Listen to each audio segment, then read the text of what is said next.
Hello, NBC. We're going to continue on with our Chapter 3 lecture. We're going to be starting on page 47 in your EHR book, and we're going to be starting in minimum necessary standard. So I'm going to go ahead and share my screen so we can get our slides on board.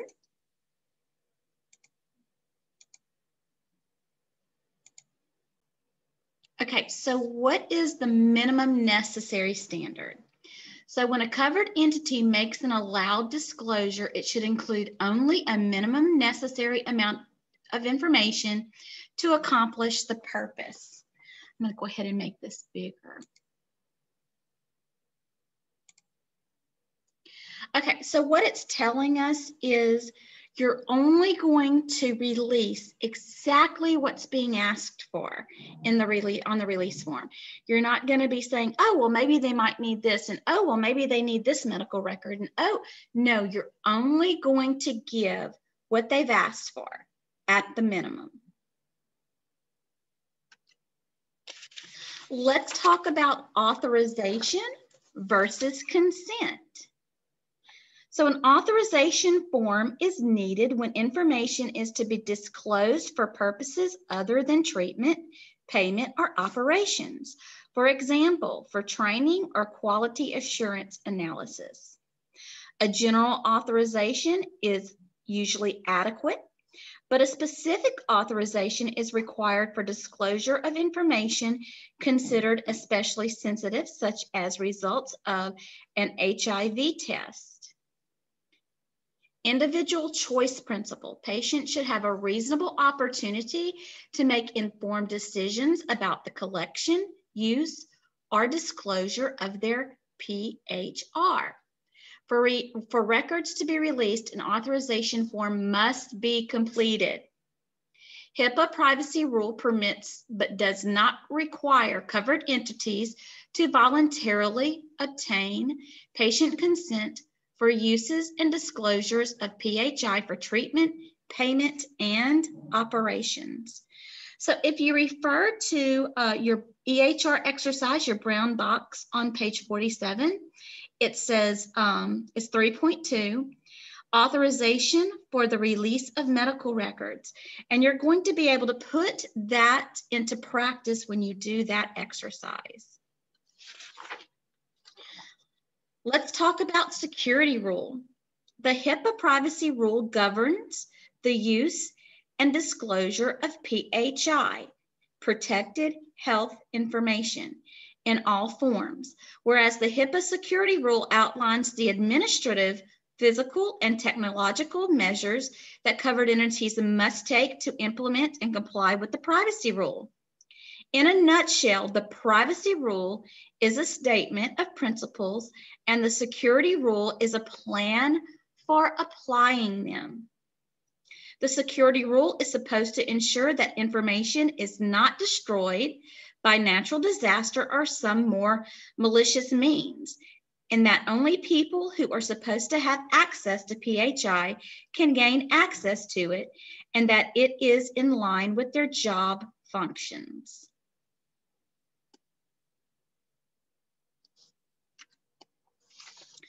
Security safeguards in the medical practice. Instead of laying out a rigid prescription for implementation, the security rule invites a range of approaches for complying with the standards. The HIPAA security rule, which applies only to the patient's electronic health information, offers safeguards designed to avert security breaches and provide contingency plans in a case network operations are interrupted. So safeguards are designed to avert security breaches. They provide contingency plans, and safeguards fall into three areas: administrative, physical, and technical. So let's talk about some administrative safeguards.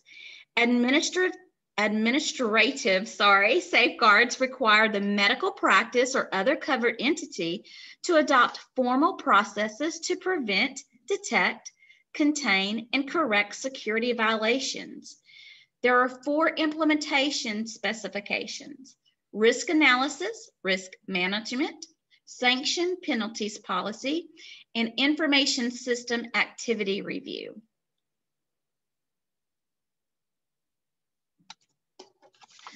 Physical safeguards. The practice must design a plan for the removal, backup, storage, reuse, disposal, and accountability of electronic media such as EHR systems stored on magnetic tape or discs and memory cards. Essentially, the practice must know where its information has been, who it is with, and what is going on there, or what it's doing there. To help practices meet physical security specifications, only physicians and staff members with an appropriate password are able to access the program information.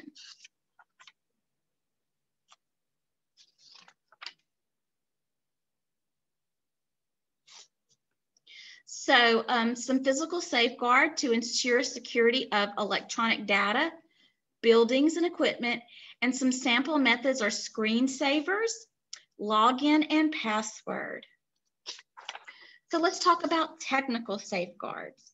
A description of each employee's access to the EHR should be listed in the policies and procedures manual of the medical office. Safeguards performed to protect and control access of technology, controlled access of employees, automatic log off, encryption, and decryption. Those are some technical safeguards. Assigning employee privileges. I would like for you to turn to page 50 and look at figure 3.2 in your textbook. It's an employee access log. I just want you to take a look at that, glance over it. Access log for physician's office provides an explanation of employee access to the EHR. Details, name of employee, job title, description of the physical access, and start date of the access should be listed on a log.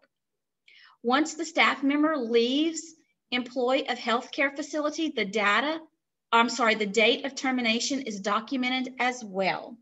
So you should see all of those things on figure 3.2 in your textbook. Designing auditing procedures.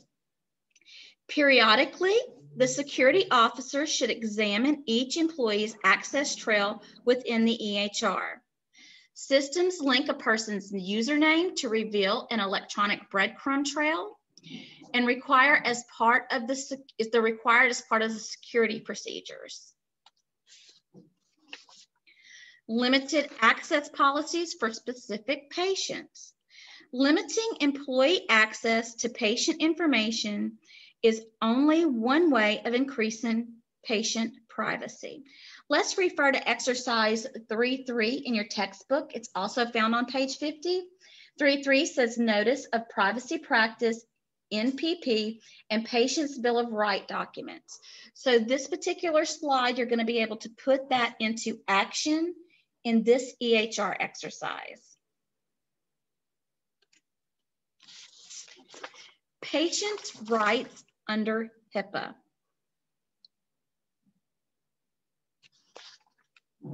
I want you to turn to page 53 in your textbook, and I want you to refer to figure 3.4.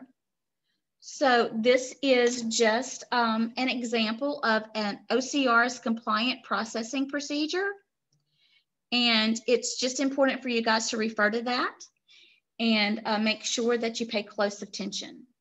Okay, in general, do patients know their rights? What do you think? In general, do they? Probably not. Patients' rights under HIPAA. View or receive copies of your health record is one. Have an inaccurate health information corrected. You have a right, your patients have a right to have any health information corrected if it's not accurate. They have a right to receive NPP, notice of privacy practices, opt out of sharing certain information, have certain information withheld from certain payers, receive a list of disclosures, and they have a right to file a complaint.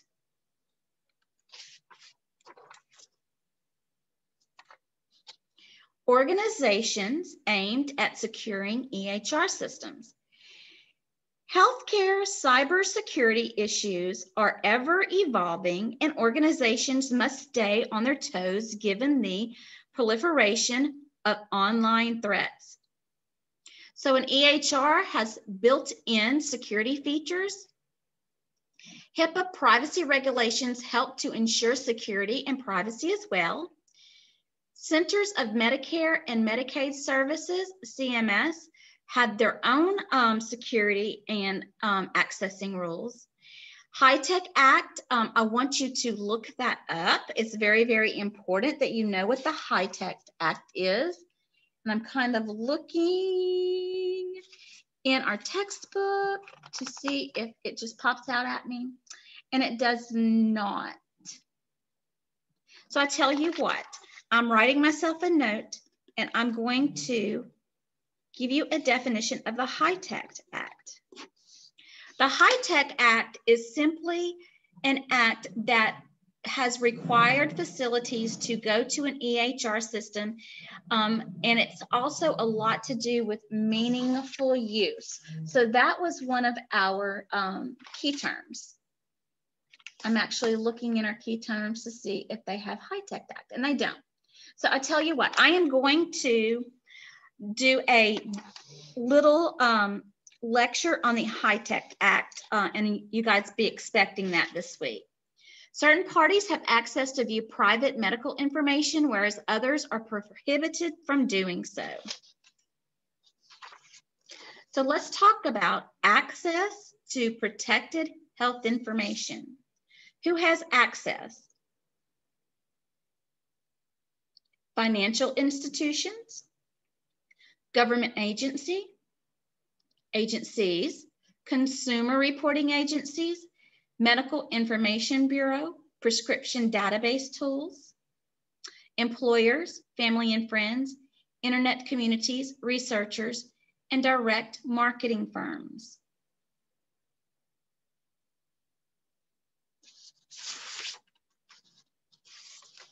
So let's talk about how a patient can protect their health information. Patients are right to take an interest in protecting the integrity of their health information, which may be compromised by careless disposal or handling of records, lax security policies, and other breaches. Third-party payers who gain authorized and or unauthorized access to a patient information or patient's health information can use it against the patient to discriminate in hiring or promotion, to reject an insurance application, to prevail in a legal proceeding, or simply cause deliberate embarrassment.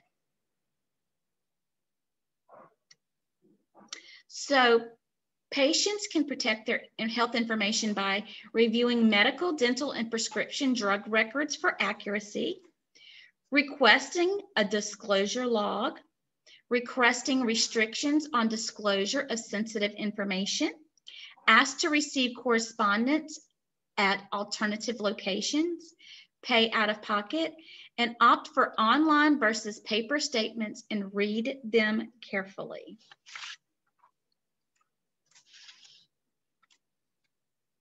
So let's stop our share. So I am going to get you some information on the HITECH Act. I know some things, but I didn't have my thoughts together. So I want to be able to have my thoughts together to get that for you guys, because that is going to be on the NCCT. I just wanted to tell you a couple of stories in my experience about privacy and disclosure logs and being allowed to get into certain sites and have certain accesses. When I was a coder for Acadiana Billing Solutions, I had access to the databases for all the hospitals. But that didn't mean that I could get in and just poke around and find out what was going on with my neighbors, whoever, or whatever. What that meant is I could only get in and look at the patients that I was coding, the doctors that I was coding for. I was a cardiology coder. So say, for example, that I was in Cabrini's site and I just decided I was going to go look to see if my cousin had her baby. Put her name in. I'm going to get dinged. Somewhere that's going to flag their security system because I can get in, but my permissions are for cardiology, right? So do you want to have to answer the question, why were you in Susie Johnson's account when that has nothing to do with your specialty or the doctors you're coding for? Now, if you accidentally put someone's date of birth in wrong or the name in wrong or the medical record in wrong, and you pop into the wrong person's account and you say, oh, that's not the right person, and you get out, you're timed on there. They're going to say, oh, this is what that's what happened. But if I got on my Susie Johnson's account and I just needed to read all about her life and I was on there for 10 minutes, well, that's a different story. It doesn't take 10 minutes to find out you have the wrong patient. Don't be where you're not supposed to. You're not supposed to get into accounts that are not directly related to your work. Okay, that's the first little tidbit for you. The second is, while I was a coder, there was a hospital, not in this town, but in a neighboring town. Their database, their EHR system got held for ransom. Somebody took over their database because someone was not secure. So they had to pay a large sum of money to get their database back. That does happen. And then you have to tell everybody that's affiliated or everybody that's in that system that you've had a security breach. So make sure that you log on and off when you're working in whatever system you're working in. Make sure that you don't discuss information that you're reading with someone unless it pertains to them. Just mind your P's and Q's with security and privacy and confidentiality. It's very, very, very important in our field. All right, well, that's it for Chapter 3 lecture. Be on the lookout for a little high-tech tidbit that I'm going to give you. And you guys have a great day. Bye-bye.